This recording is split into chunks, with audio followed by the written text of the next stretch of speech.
أعوذ بالله من الشيطان الرجيم. بسم الله الرحمن الرحيم. إنا جعلنا في أعناقهم أغلالا فهي إلى الأذقان فهم مقمحون وجعلنا من بين أيديهم سدا ومن خلفهم سدا فأغشيناهم فهم لا يبصرون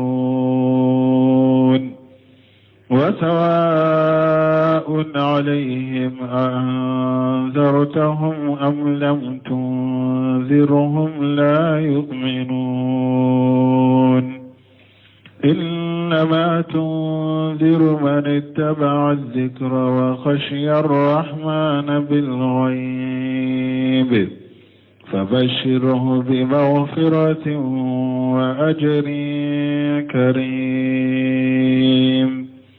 إنا نحن نحيي الموتى ونكتب ما قدموا وآثارهم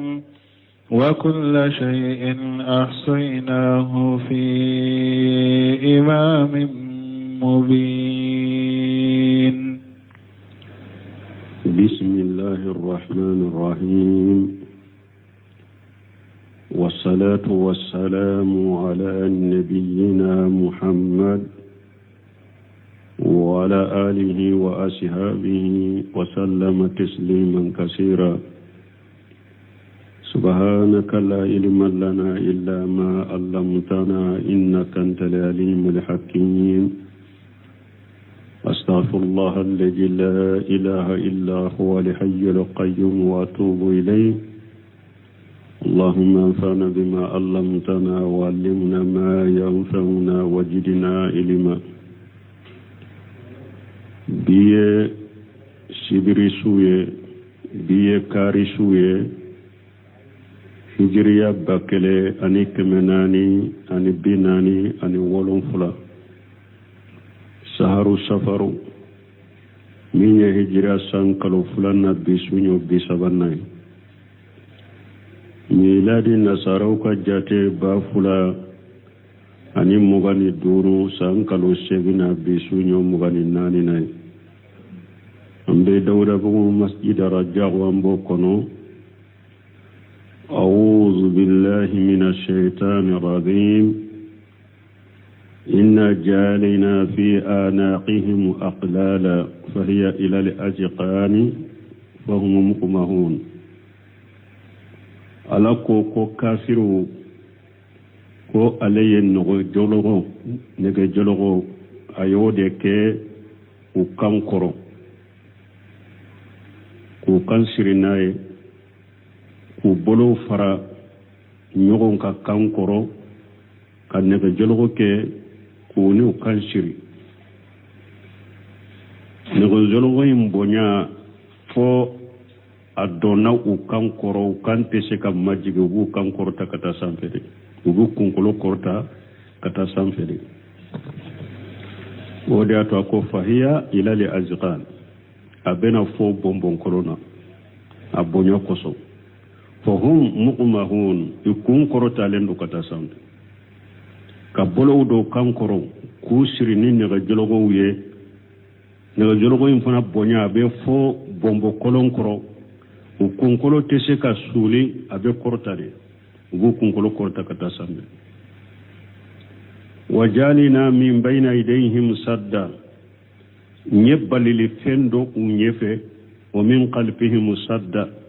ka balili fɛn dɔ bili u kɔfɛ fa aqsaynahum ɲu u ɲɛw datugu fahum la yubsiruna u tɛ kanda ye. sawawu alayhim a bɛɛ de ka kan ninnu bolo a anzartahum am lam tunziruhum la yuminun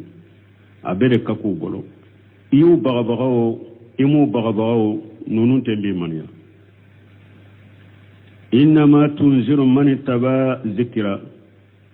tuma min ala ko ni mɔgɔ sugu tɛ limaniya parce que ala ye fewundo de ke mun donda unu kanda cewlute kanda soro cogosi alla tigerulu ka kugu ka ñanamaya ke kafira de ka kasa wulute limaniya o kofe jamakulu fulana min ni bagabagali be un nafa ala ye wulu fana fo innama tunziru man ittaba zikra mogo de be bagabaga ni fenye ini min nana mogo de be bagabaga nawo ye mogo min tugura kurana ko kele fulana wa ghashiya rahmana bil qaybi awasira alanye asrana alanye dogo fanala asrana alanye dogo fanala fabashiruhu bi maghfirati mogo min fulani la halala lintignal mogo ani sonjay ka kibarani alaka junubu ya fay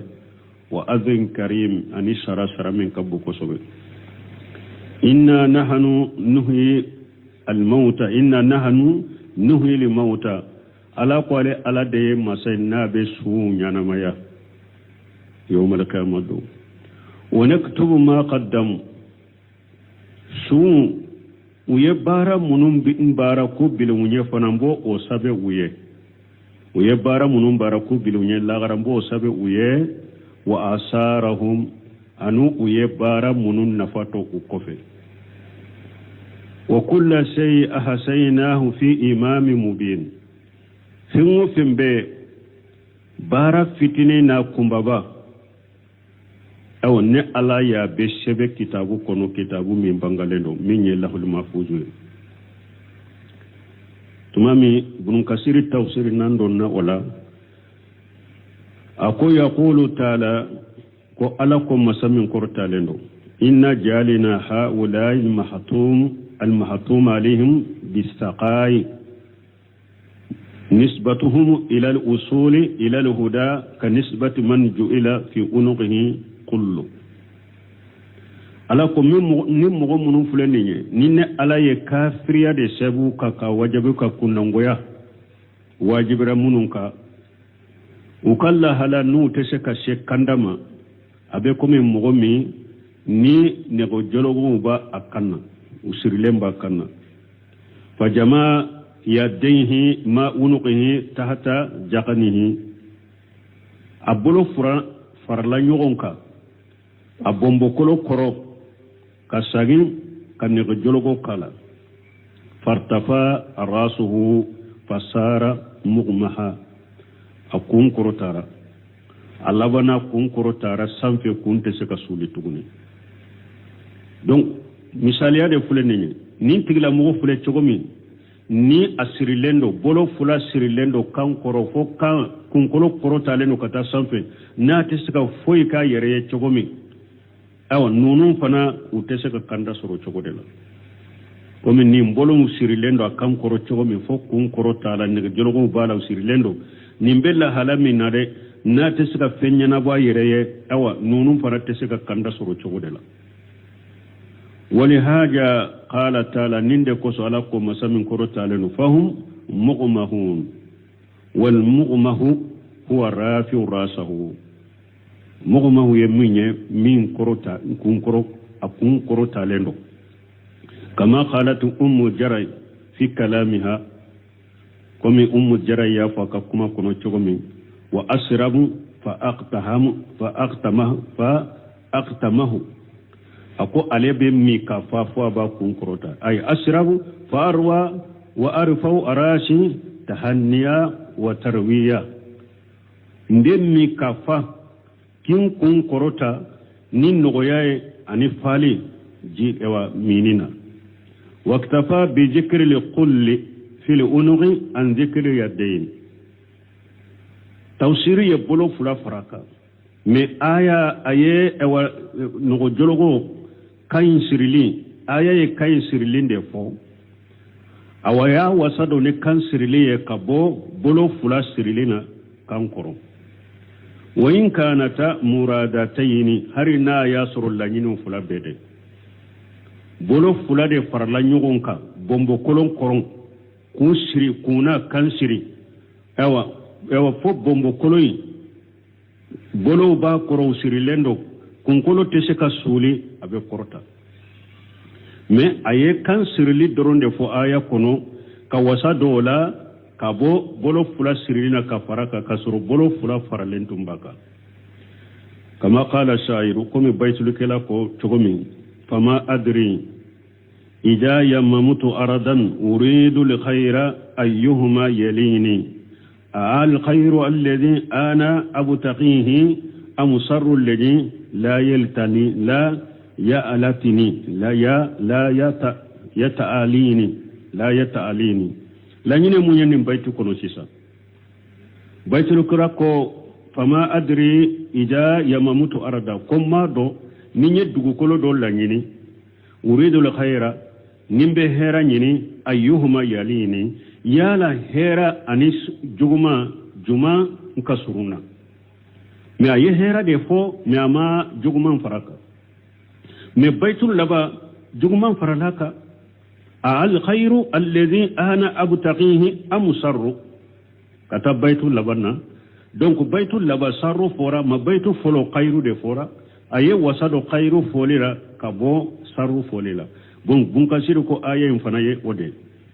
faktafa bi dhikri li khayri an dhikri sharri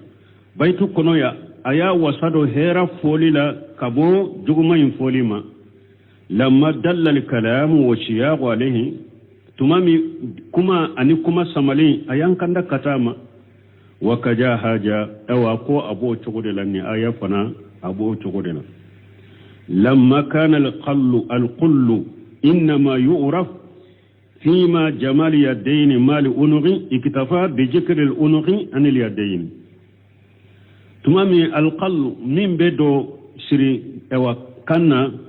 تمامي نبولوني كان دي بسري نيغونا بيبو دو او دونندو ولا الايا وسادو كاي سري ليلا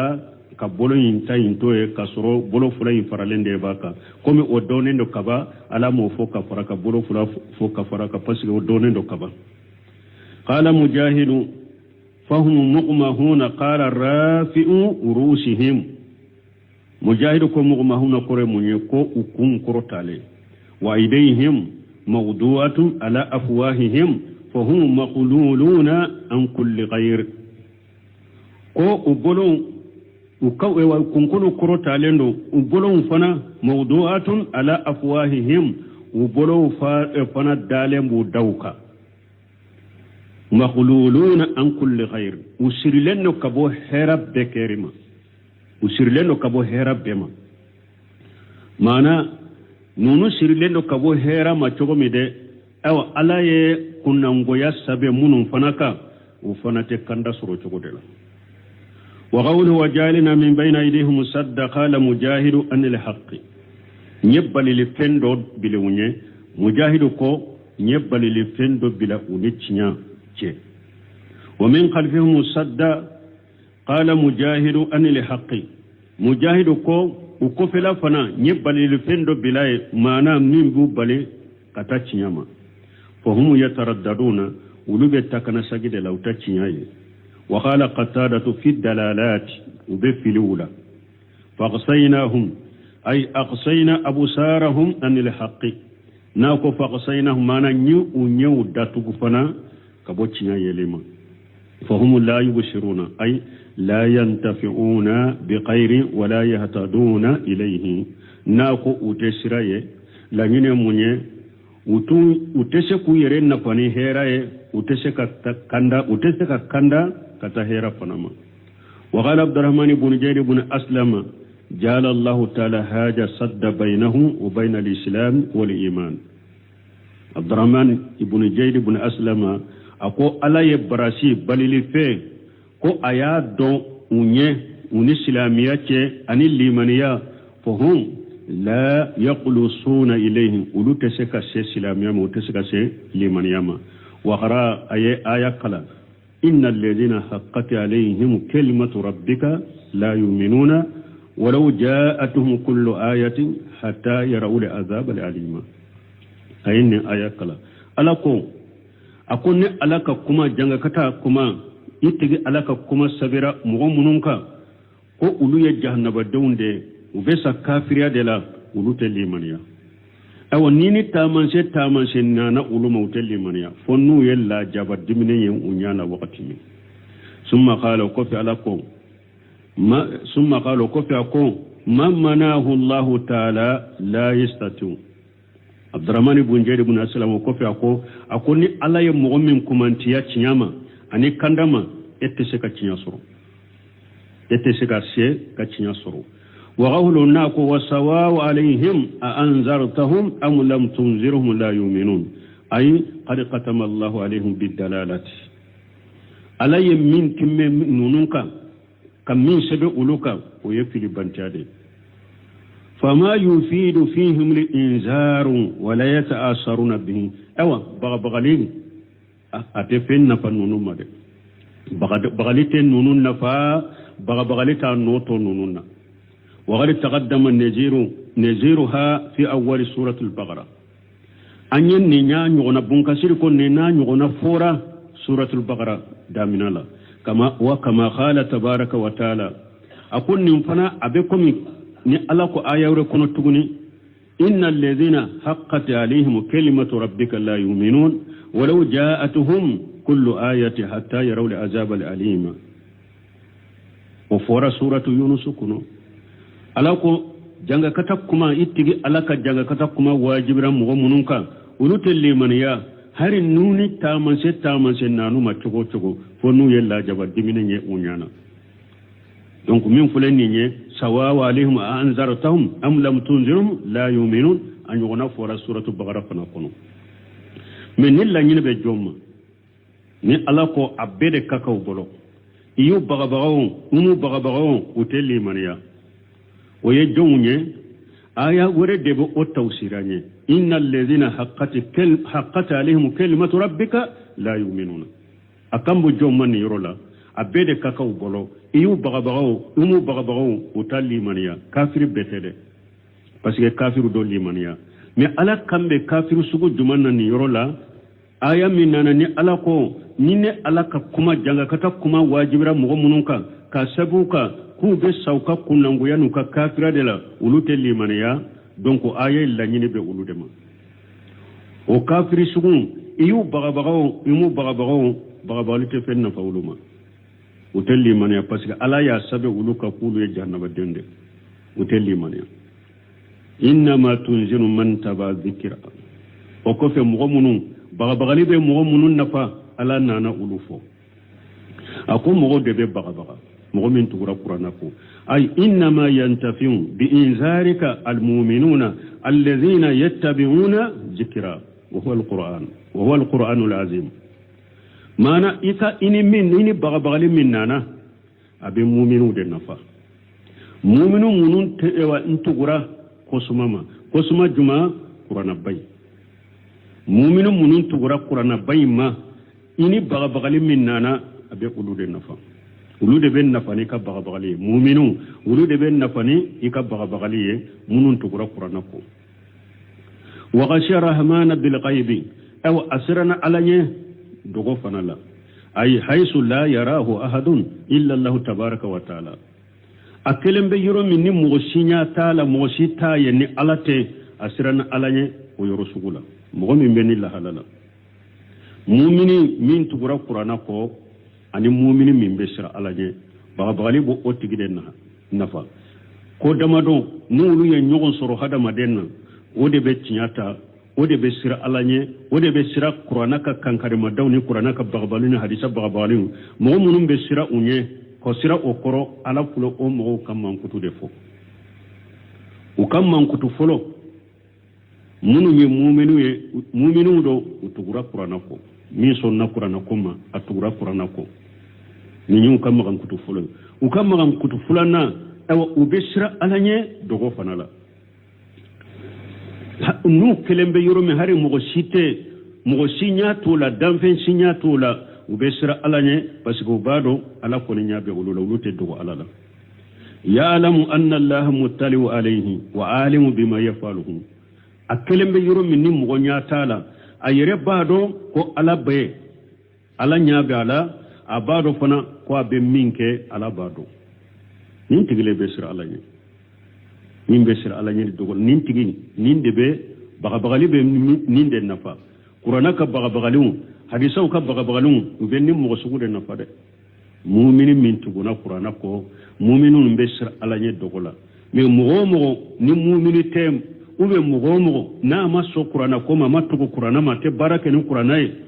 mo ni akelembe dogola te sir alanye bagabagali te fen na ko ma de fa basirhu bi maghfirati ay li junubihi awa mogomi lahalay nin cogoy mogomi ni allimanani qur'ana ye a tugura qur'ana ko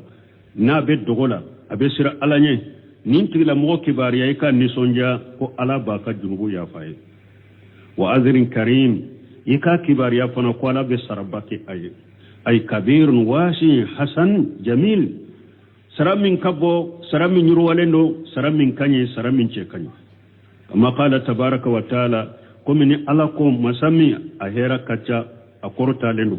innal ladina yaqsawuna rabbahum bil qaybi lahum maghfiratun wa ajrun kabir suratul mulk kono alako mo munum be sira utigi alanye dogola alaka junubu yafa be uluye ani sara min kabbo kosobe summa qala ajja wa jalla o kofe alako masami kabba korta lendo inna nahnu nuhil mauta ako ale ala de be sunyanama ay yawmal qiyama do ale ala de be sunyanama ya wa fihi isharatun ila anna allah ta'ala yuhyi alqalba man yasha min alkuffar kore yawe benni ayala ni ala ko ale ala de be sunyanama ya qiyama ni nye kore ya yiranna ka yiranna aw ala de be mugo fana ka dusukun yanama ya kafirula mo kafir minya ala jani ka dusukun yanamaya ka bo kafir ya suyala ke ka dusukun bila mu'min ya yanamaya la minya isharai ka yiranna ko ala de be kafir min kadi ala ya bi ka dusukun yanamaya allazina qad matat qulubuhum bidalalati kafir munun dusukun sara ni filibantiyai ala besike wa kafir min na diyara ala ya beseka dusukun yanamaya min dusukun sara ni filibantiyai فيهديهم بعد ذلك إلى الحق ودسكون سالم كفي نو في البنتياي على بوكاندا كتاتشياما كما قال تعالى بعد ذكر قسوة القلوب ومن على يافود دسكون جالون فولي كفي أكو إيلم أن الله يحيي الأرض بعد موتها أكو أكادو على دي مساي نابد كولون ينما يا أسالم كفي قد بينا لكم الآيات لعلكم تعقلون على كون على آية بانغاويه pour aka onake sababu ye ana hakili soro tumami alay dusukun yana malin fo suratul hadid kono aya labake munye afo ale ala de du kolo yana maya du kolo salem ko fe awone alay aya bangawuye onake sababu ye ana hakili soro du kolo yana malin ko fe ani ni ala de be sun yana ma khiyama oye isare kairana do ni kafir min fana jara alaye i dusukun salen ko fe ni filibantiay ala bi dusukun yana may ni kanday wa qawlu ta'ala ni ala kum samin kortalenu wa naktubu ma qaddamu ay min al amal ala ko kafiru ye mo ye bara mununke ni ala bu ka bara usabuye o fi qawli ta'ala wa asarahum anu uye bara nyuma munun to ko fe wa asarahum min fulani nye kuma fula bala wa asarahum wa fi qawlihi ta'ala wa asarahum qawlani alaka kuma min fulani wa asarahum kuma fula bala ahaduhuma kuma fula indola kele naktubu amalahum allati basaruha bi anfusihim wa asarahum allati asaruha min ba'dihim kuma fulo ne alabu ukabara nyuma usabuye uyere bara nyuma mununke be usabuye aw uye bara munun fana to ukofe nu mogo wore yun ukabara nunun ta ukofe kan yere na fanu ukabara munun ukofe mbo fana sabuye fanajihim ala zalika aida in khayra fa khairu wa in sharra fa saru uyere bara nyuma mununke obe sabuye ulu fatulen kofe uye bara munun to ko nu ka bara mugo yu ka bara ucieta u kofe ka bara ke nu ye ni hera don mbo fana sabuye ni juguma don ban sabuye ni mogo min ye hera de to i kofe mogo ye hera de ta ebolo ye mogo de kala hera ni kandala o hera ni kanda ye mogo wele kata kanda ni sunnama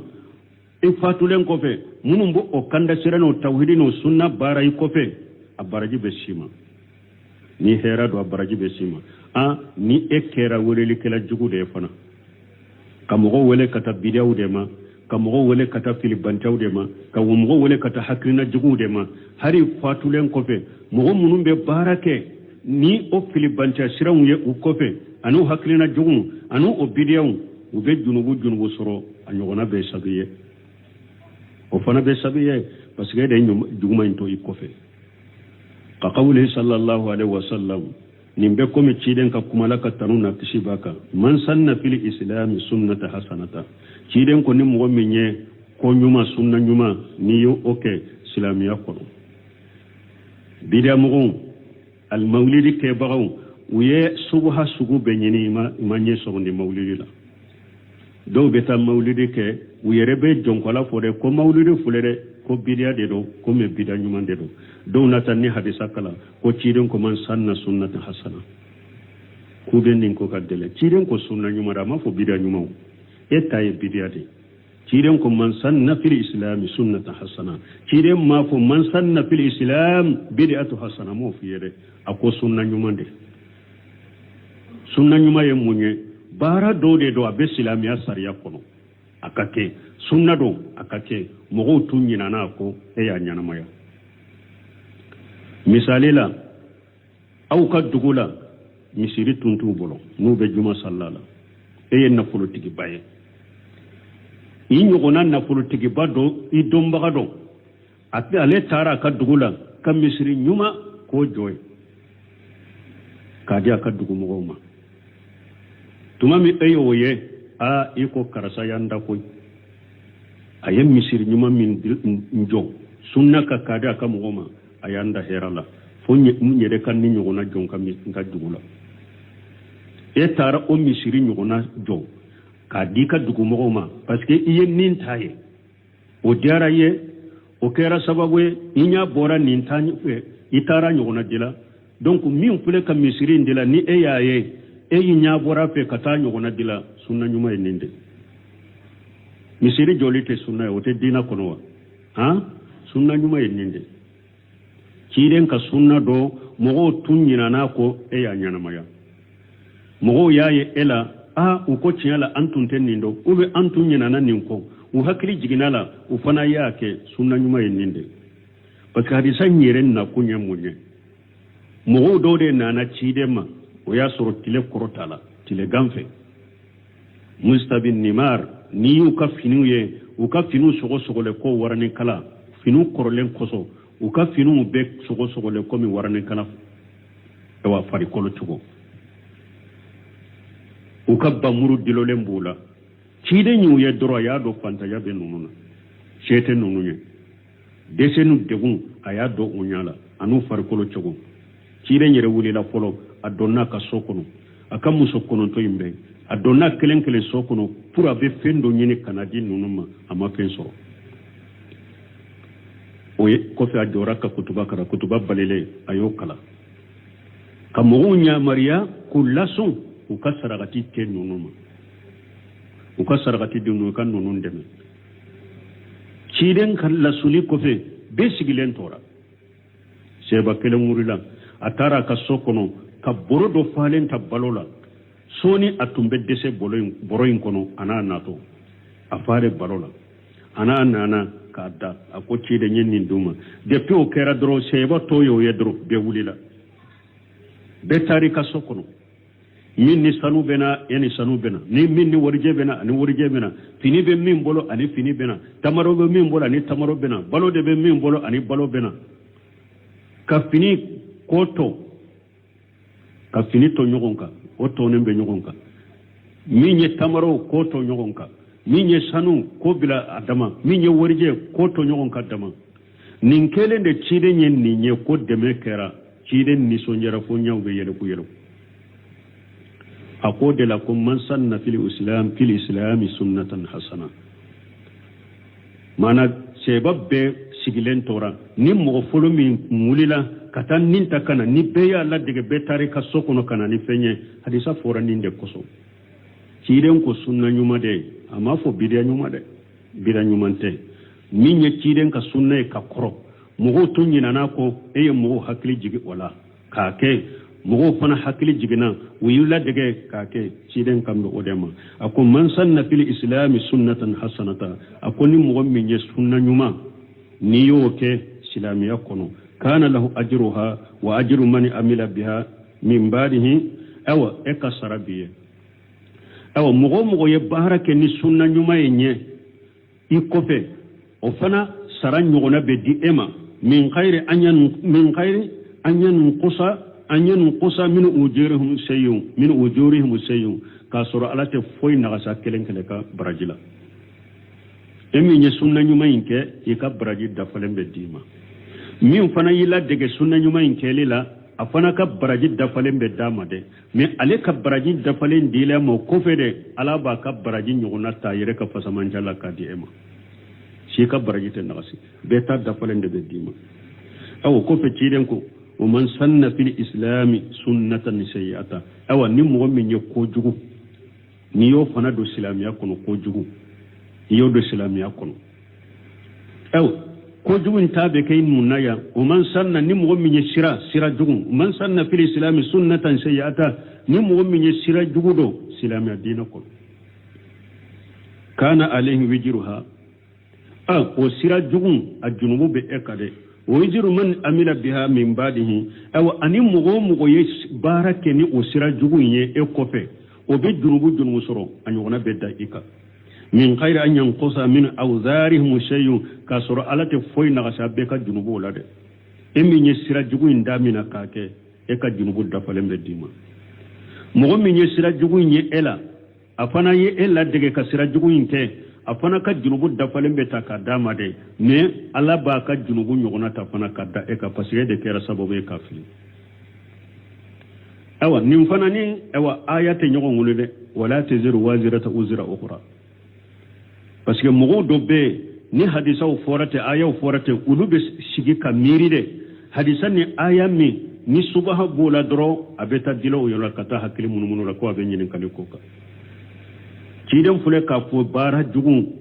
ni ede kera sababu ka bara jugu do damina mogo ye bara jugu nye ede la ye bara jugu inke ebe ka junugo dafalen soro min ye bara jugu inke ikofe abaka junugo dafalen soro aka junubu nyogona be daika a dobe sika fonya au de ma fo ko ala ko alate mogo ka junubu da mogo ka amba fo nin ka junubu madan nin ka aka junubu da falen de be dama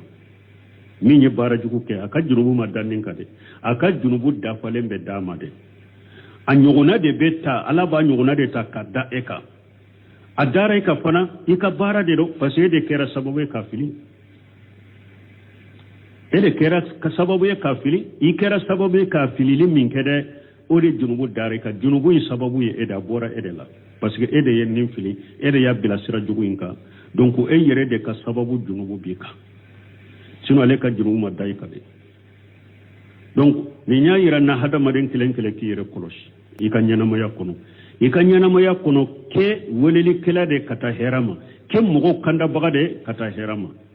ika mugo bila hera de ka ika mugo wele kata hera de ma mugo wele kata kanda de ma ala ta cidenta ika nyana ma yakono jija ika ke ode parce que ni kera oye e yere be kanda sira tilele min ka ika baraji biye mugo kera sababu mugo e kanda sira intilelenta afana baraji dafalen baye awa baraji nyogona be daika hari salen ko fe lagara a baraji be sima kaburu kono eminya wele kata sira tilele maka wele kata sunna maka wele kata kandama abo chogola hada maden ki jantu yere lay ki yere korosi fi mu fenye sira jugude ani haklina jugu ani bidia ani subuhaw yere korosi made kato kanani aya ye subuha be aya munun kono kamugo nyagambe kato kanani hadisa ye subuha be hadisa munun kono purun kamugo nyagambe kana ewa haklina jugu ni haklina jengena ni bidia siraw ku bila hada madun koro yere korosa made e yere be sira jugu ni haklina jugu ni bidia min kay ka junubu dafalen be dima mogo mogo kera sababu ye mogo mogo sira jugu inta ka hakina jugu inta ka subu hayinta o tigila mogo be junubu ke aka junubu dafalen bay ma ka junubu nyogona be day ka lagara hari ka kaburu kono abesima donc adama den ki jantu yere la ninjiante foye eye ninjian na fasoro chogo ye mogo trompe chogo ka mogo wele kata sira jugu ma chogo ni ka joyoro chogo ni togo ye chogo ni na folo ye chogo ini foite bon ninjian kono ni kasanke ni kasa jalande ika kasanke min be mile kila ado ino doronde be bo jian kono anu be kasa jala min finye ka kila sino ni foite boya galon de fali bidia de fali subu hawu charili ibe nafa surala ibe tanuni surala ibe ewa nyema ya surala ibe jian nafa surala ibe wori surala ado iba to ikofe jian kono ya imadde pe jian kono nafa ina baki to ibolonan kolo ani nafa ima baka eto ina baka to ini foite bo ka bon nafa ina aywa ani antere ina ani togo ina ni ka kasanke ni kasa jalante wala ni mo minye nunu ndo ibe janto yirela ni nyana mo yakuno ninjia tanunu te foye ninjia togo te foye ninjia joyoro te foye ninjia nafulo te foye yere makara ibo do ninjia kono o makara ibe do domi kaburu kono idondo kaburu kono o makara de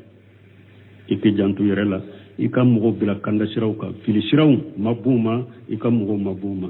wa qawluhu sallallahu alaihi wasallam ani ciden ka kuma ijamata ibnu adam in qata amaluhu illa min salas ciden ko ne hadama den sara ikabbara bettigara ka bojiyan kono fo saba min ilmi yuntafa bihi folo doni min ni mugo yenna fasuruna doni haqiqa ka mogo wele kata alakele bantiyama alakele mpe ka bato foy kana fara alaka tawhid rububiyya tawhid uluhiyya tawhid al-asma wa sifati ka mogo bilaninka ka nimbange mogo ye ka mogo bilaka shirku ka mogo baga ka buama ashirku al-akbar wa shirku al-asghar wa shirku al-khafi yenni be prepare latige ka jeya mogo ye ka mogo balala do yi ka wala le munu keninye ka dina jeyali munun kenninye mugo yen nafa soro naye ikofe ewa hari fatilon kefe iye mugo munun nafa nin chogola ka tawhid perepere latige ka musrika perepere latige ka sunna perepere latige ku bilaka ka bidiya la gusiye ku boaka uyen nafa mi soro ni ka doniye o nafa be sey malaga ni nye foloy aw walad thalihi yadu lahum ubenni yedde nyumato abe dowkiye demmindo iya awa wolo kallamo ka dina yirala ka tawhid yirala ka sunna yirala kallakala dina la kallafamu dina la afana ala yideme ay dina famu ka dina do ka tawhid do ka aqida do ka sunna do wode komi buno semino ante mena la riyadi kono chokomi wode anu ode kata ademuso wodenke kata demuso kata ibonso kasa duguma ubebe do minki obe seyma lagara harika kaburu kono ni fulanay aw sadaqatin jariyatin min ba'dihi ube niye sadaqato min nafa be boli kofe misiri jobe ola harika sojo kadi fantama be akono ka to soyin kono abe si soyin kono bakke ka yere nafa ni soyinye abaraji be si sadaqatin jariyatu ka kolonse kadi mugoma jiko be min na sadaqatun jariyatu ka fora se kadi mugoma jiko be mugoma na sadaqatun jariyatu ka kitabun nafa mansa kadi mugoma ka kitabun nafa mainto nabe kala sadaqatun jariyatu ka quranasa kadi mugoma sadaqatun jariyatu sadaqatun jariya kore munye dro hari fatulen kofe sadaqati minna nafa bake ka boni kofe o fana baraji be sima lagara donc ni nyekuma foloy nektubu ma qaddamu wa asarahum akuma foloy nenye asarahum ye baranyuma munun to ikofe nu mogo bu nafa ye baranyuma munun nafa to kofe ni mogo bu yere nafa nuye yere ye baranyuma munun ko be sebe ye baranyuma munun nafa to kofe ni mogo ba ke ku yere nafa nuye u fana be sabuye ni nyekuma foloy wal qawlu sani كما فلان أن المراد بذلك آثار قطاهم إلى طاعة أو الماشية كما فلان وآثارهم إسنانو كتابة يرولا ودي على سوسو يرو معنى أنكو فلو يي بارا يما منون تو يكوفي أبو تشوكو دي لا niye bara jugude to ikofe eye mugo bila sira jugude ka sira jengeno hakina jengeno subu haw iye mugo bila ku nyagambe kubula odeka adungu be sabiye oye kuma fulana abe tama minke kata ala bato yero nane ala soso yero mugo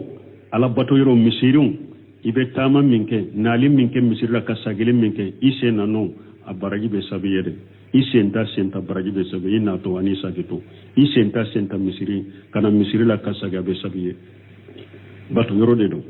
deresulla me yoro de do doni nyini yoro itato isagito isenta be baraji be sabiye isenno abaraji be sabiye doni nyini yoro itara ewa wajuli yoro de la wajulu minye wajulu na pana mai itato inato isenano isentau abe sabiye ewa la soso yoro bo chokola de bidiyaw ni koni tara bidiya ke yoro de la itato isenta junubu de be sebe isenano junubu de be sebe itato ni sagito maulidi ke yoro ni tara bidiya yoro do haramu yoro do itato ni sagito junubu de be sebe ala soso yoro abo chogo de la dunia ke yoro abo chogo de la bariu abo chogo de la dilumi yoro abo chogo de la drogumi yoro fengo fenyi ala soso yoro koni de tato isagito isenano isenta abebe sabiye junubuye inde kuma fulana qala adadu min ahli ilmi doni ko bajjata udoko wa sarahum yani qutahum ko usentaw ko de be sabe wa qala qatadatu لو كان الله عز وجل مقتل شيئا من شانك يا ابن آدم أقبل ما تأفي إرياه من هذه الآثار قتلتك هذا مدى ni ala tumbenyina eka kola ni ala tumbenyina fenna eka kola atumbenyina isena non ni isenta doro pinye beseka sena non pase ka boy ni ala manyina kola ni ala tumbenyina ewa fenna eka kola atumbe ewa isena no munu ni eyisenta doro tinye ya ayoro e pase ka boy ala tumbe nyina wuduko na ala manyino ko de walakin ahasa ala ibni adama asrahu wa amalahu kullahu akum alai hadama denka bara aya bejjatika ye ewa isena no anika baraketa be ala ya bejjati ko fe hatta ahasa hajal asra فيما هو من تات الله تعالى أو من ماشيته أو هر إيشنو من فلنية على يا سبيه إيشنو كتابة يرولا إيشنو كسجى كتابة يرولا على يا سبيه إيشنو كتا على سوسو يرولا إيشنو كبو على سوسو يرولا على باسبيه أو فمن استطاع منكم أن يكتب أسره في تات الله تعالى فليفعل أولا كتابة تكون أو نمو من بشالة ala ki senno ala ka sabiye ala batola ko kede ni mo min bafe ni mo min shebala isenno aka sebe batokola ko kede wa qad waralti fi hajal mana ahadisu aw hadisa taman nan ni mana fanala an jabir ibn abdullah radiyallahu anhuma yaro kuma folo anyoka dalila ka hadisa ufo nin kuma fulana min fana fulani ne hadisa taman nan fanala أرسلنا جابر بن عبد الله بن رضي الله عنهما ألك جكبو فلابيما قال قلت البغاء حول المسجد وتيدين كم مسيري كرف المدينة كنن كل لا كلون دو يرا مسيري كرف فأراد بنو سلمة أن ينتقلوا قرب المسجد بني سلمة ولي قبيلة دو دي تنبه مدينة يولو تنبه دومين كنو ولو كدوني سيدين كم مسيري تنكجا tumami kele nan kono do yora ciden ka misiri kerefe uya la nyini uluka dumi nis e misiri kaja ukayele makabo oduina kele nan kono ikano jo ko ke duye ukayele ma ola nu misiri kaso فبلغ ذلك رسول الله صلى الله عليه وسلم فقال لهم نين كباريا سيرا تيدم كو بنو سلمة وكدون مسيري كجا من نين كننا كل من فلم مسيري كل كرف سيسا وبافي كان نينجو كيلما كونو بورو كاميري جرم مسيري لا مامي تيدن ني سيراما تيدن كوما إني بلغني أنكم تريدون أن تنتقلوا قرب المسجد أوا تيدن يونين كفلو ني تيدن كلا داي hadama de kana teliya ka kuma mugo ka folo kana teliya ko ibe inkaru kaka ni ye kuma do me karasa ye nin fo ube ye kuma do me karasa nin ke sani e ka fenke folo tasabbutu ke folo sabati ni folo eska karasa ye nin fo aya fo kun jumanka o do folo eska karasa ye nin ke ayen nin ke kun jumanka o do folo tasabbutu ni wa inzakum fasiqu bi nabai fatabayyanu yani fatasabbatu ala ko ni fasiki ni kibariya nanawuma aye sabati nyina la folo de sani ka kuma de donc nin tumbe ci den kala dala na ye kuma me ati mina na ite folo abi yere de nyinin ka folo ako kibariya serima ko aw ba fe kana gere misirina qalu nam ya rasulullah aha ko ci da bo chokola dere anyafo anyol la nyini abo chokola قد أردنا ذلك أن يودي لنيني ده أم بافك كان غير مسير الله وقال صلى الله عليه وسلم ألك تشيدون كلك تنونا كسبك يا بني سلمة أكو سلمة دون دياركم أنا ألجمو دياركم أيتوا كسو كنو أباك الدومين كنو ده ناني مسير كجا أيتوا كنو تكتب آثاركم أكادو أكسينا نو بسبب يده abe tama minke ka bo so jayna ka du jayna kana misiri kono akana yele made ayeto aka du kono aka senna no be sabede diyarukum man aljimu diyarukum ayeto aka so kono tuktabu asarukum asenna no be sabawu yede akana gire misiri la donc ne hadisa yeddo la iranna ka fo ibe tama minke kana misiri la isenna no abe sabiyede isa gito kataso abe sabiyede wa nabi sayyid al-khudri radiyallahu anhu karisa min abasir al-khudri laka je kawama qala kana banu salimata fi nahiyati min al-madinati ako bani salimata kutumbe madina kere dola kere fela fandola faradon yantaqilu ila qarib min al-masjid wa yalla nyini kube bo ukaddu kono kaso kono kana gire misrila فقال لهم النبي فنزلت آية جنا إنا نحن نحيي الموتى ونكتب ما قدموا وآثارهم كن آية جنا ne ala de be sunya na mayalla gara ewa mbu kabara keta hada madon kabara keta usebe yere ye bara mununke mbu sabe ewa uye bara no munun to kofe mbu fana sabe faqala lahum an-nabi sallallahu alaihi wasallam ewa ninkele ciden ko banu salimatama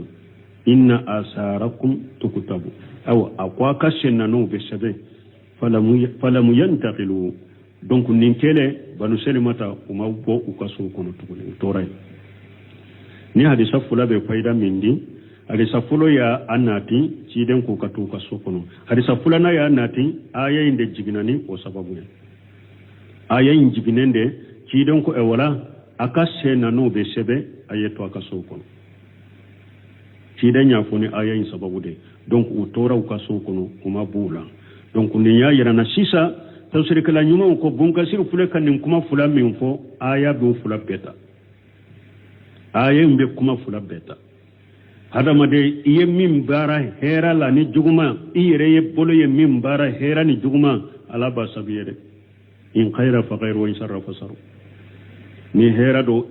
iba yalla khara ni juguma do iba yalla khara awa abo chogode la hadama de eye bara minke ikara sababu ye kamugo bila hera sira minka ebe baraji soro nimbe hera sira imbara I kofe abe baraji soro nyogona biyede alaba sabe wa asarahum alaba sabe abo chogola juguma ni eyere kera kujugu kela de biriya kela hakilina jengene ewa sira jengenu subu haw yere tumbe ole ka jiyan kono nyana mayro de ka junubuni ala soso o fana be sabiye de awa iye mogo munum bila haklina juguni bidaw ni subuha uka e haro e fatulen ko fe ubo haklina juguni o bidaw ni subuha munum ke ube junubu soro ala ba sabiye de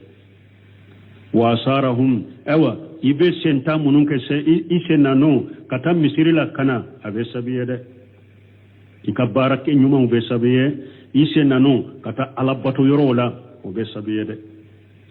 awa ise nanon kata ala soso yoro wula o be sabiye de o be sabiye mo kan nindo aya benin fula beta wa qawluhu naqu wa kullu shay ahsaynahu fi imamin mubin ni ala ko fengo fembe ni ala ya betanga ka be jate kitabu kono kitabu min bangalendo lahul mahfuzu ay jami'ul kainat fenketa be fengo fenye fenketa fengo fembe ke مكتوب في كتاب مستور مدبوط في لوح المحفوظ ايوا بسبلندو ابتنغلندو بسبلندو لوح المحفوظ لا والامام المبين ها هنا هو الكتاب امام المبين يا معنى كتاب با من لوح المحفوظ لا ني يقول وكذا في قوله تعالى ويوم ندعو كل اناس بامامهم abo wala ni ala ko yomal kiyama don be hada maden kelen mbi ewa iwele ni kalima mi juma ika gafe ay bi kitabi amalihim mo kelen be yomal kiyama do ibe wele ni ka bara gafe de shahidun ewa akbara gafe o kitab ewa ay bi kitabi amalihim shahid alaihim bima amiluhum min khair aw shar mo kelen be yomal kiyama do ibe wele ni ka bara gafe ika barak gafemi na be sheria kika nika baraketa uya niye hera de ke hera bakuno niye juguma de ke juguma bakuno kama qala ajja wa jalla komni alakum masamin ka bakuro talenu wa udiyal kitab wajiya bin nabiyyin wa suhada alaku yawmal qiyamah be barak gafeunati shere ubena ni nabiyuma uye ubena ni shere uye وقال تعالى لك آية وركنوا مسامين كرتالنو وأودي الكتاب ألاكو يوم القيامة بارك غفو بنا كدا